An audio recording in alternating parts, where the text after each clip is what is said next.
दिलीप कुमार भारतीय सिनेमा के इतिहास के सबसे प्रतिष्ठित और सम्मानीय अभिनेताओं में से एक।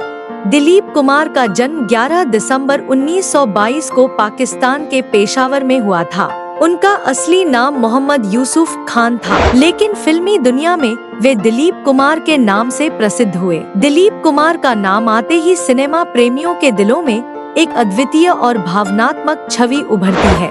दिलीप कुमार का परिवार 1930 के दशक में मुंबई में बस गया। मुंबई में उन्होंने अपने परिवार के समर्थन के लिए काम करना शुरू किया और धीरे धीरे फिल्मी दुनिया की ओर कदम बढ़ाया। उनका अभिनय करियर 1944 में फिल्म ज्वार भाटा से शुरू हुआ, लेकिन उन्हें असली पहचान 1947 में रिलीज हुई फिल्म जुगनू से मिली। दिलीप कुमार का अभिनय अद्वितीय था। उनके अभिनय में गहराई, संवेदना और वास्तविकता थी, जो उन्हें अन्य अभिनेताओं से अलग बनाती थी। चेहरे के भाव और आंखों की बोलती भाषा ने दर्शकों के दिलों में विशेष स्थान बनाया। दिलीप कुमार को हिंदी सिनेमा का ट्रेजेडी किंग भी कहा जाता है। उनके द्वारा निभाए गए कई किरदारों में पीड़ा और प्रेम की गहरी छाप दिखाई देती है। मुगल-ए-आजम में उनके द्वारा निभाया गया सलीम का किरदार हो या देवदास में देवदास का, दिलीप कुमार ने हर भूमिका में जान डाल दी।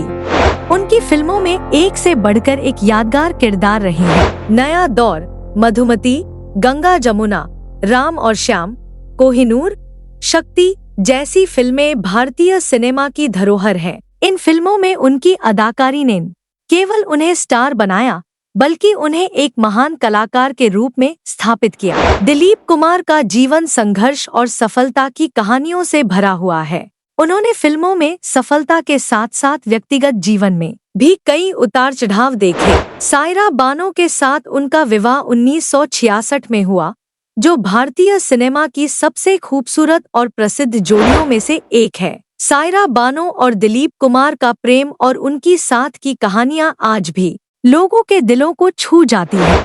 दिलीप कुमार की बहुमुखी प्रतिभा सिर्फ अभिनय तक ही सीमित नहीं रही। उन्होंने फिल्मों में निर्माण और निर्देशन में भी हाथ आजमाया। उनका फिल्मी करियर 5 दशकों से अधिक समय तक चला, जिसमें उन्होंने कई पुरस्कार और सम्मान प्राप्त किए। दिलीप कुमार को 8 बार फिल्म फेयर सर्वश्रेष्ठ अभिनेता का पुरस्कार मिला, जो एक रिकॉर्ड है। 1991 में उन्हें भारत सरकार द्वारा पद्म भूषण से सम्मानित किया गया और 1994 में दादा साहेब फाल्के पुरस्कार से नवाजा गया। दिलीप कुमार की अद्वितीयता का एक और महत्वपूर्ण पहलू उनकी सामाजिक संवेदनशीलता थी। उन्होंने अपनी फिल्मों के माध्यम से समाज के विभिन्न मुद्दों को उठाया। उनकी फिल्में न केवल मनोरंजन का साधन थी, बल्कि समाज को एक संदेश देने का माध्यम भी थी।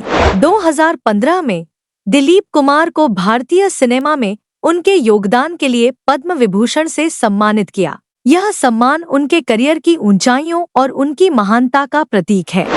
दिलीप कुमार ने 7 जुलाई 2021 को इस दुनिया को अलविदा कह दिया, लेकिन उनकी फिल्मों और उनके किरदारों के माध्यम से वे हमेशा हमारे दिलों में जीवित रहेंगे। उनके योगदान को कभी भुलाया नहीं जा सकता और उनकी अदाकारी हमेशा के लिए भारतीय सिनेमा की धरोहर के रूप में बनी रहेगी। दिलीप कुमार की जीवन यात्रा संघर्ष, समर्पण और सफलता की प्रेरणादायक कहानी है। उन्होंने साबित किया कि अगर आप अपने सपनों को पाने के लिए मेहनत और लगन से काम करें, तो कोई भी मंजिल दूर नहीं होती। उनकी कहानी न केवल एक अभिनेता की, बल्कि एक इंसान की भी है, जिसने अपनी कला, अपने प्रेम और अपनी संवेदनशीलता से दुनिया को बदलने का प्रयास किया।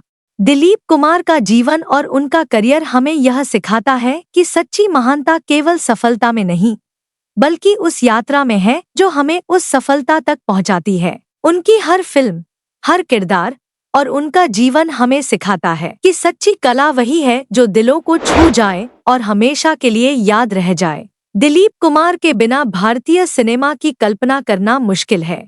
उनकी छवि, उनकी अदाकारी और उनका योगदान हमेशा भारतीय सिनेमा के इतिहास में अमर रहेगा। उनका जीवन और उनकी कला हमें हमेशा प्रेरित करती रहेगी और उनके द्वारा छोड़ी गई विरासत हमेशा हमें गर्व महसूस कराती रहेगी। तो दोस्तों, नेक्स्ट बायोग्राफी में आप लोगों के साथ फिर मिलेंगे।